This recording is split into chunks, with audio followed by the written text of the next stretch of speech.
Nakaluwas na ngunyan sa ospital si Police Staff Sergeant Jojo Lianza, 44 anyos, as in Intel PNCO kang Kamalig Municipal Police Station, huli sa sinapong tama ning bala ning badil sa iyang tabay. Pasado alas 5 kaya aning hapong kang nakaliis na Sabado, mantang nagroronda si Lianza kay ibang sarupang pulis sa barangay Baligang Kamalig.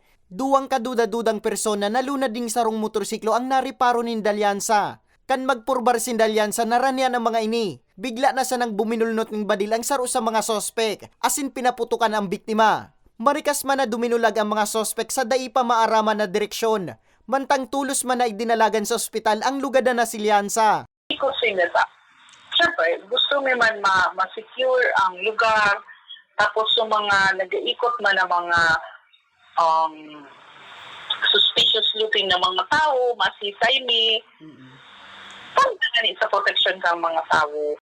Tulos man na nagsagibo ng hot pursuit operation ng Kamalig MPS, nakuha man sa pinangyarihan ang sarong basyo ng bala ng kalibre 38 badil. Na diin man bidbid ang samuyang mga kaiwan, and yan, so pagluwas sa istasyon, pagpauli sa harong, yan, firme kaming may mga reminders sa atin, na firme mag-ingat.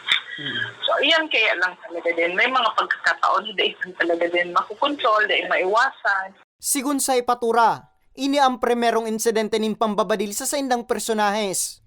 Mientras tanto, personal man na binisita si Lianza sa ospital ni PNP Bicol Regional Director Police Brigadier General Westremundo Ubingke, nga ni ipaabot ang pinansyal na asistensya.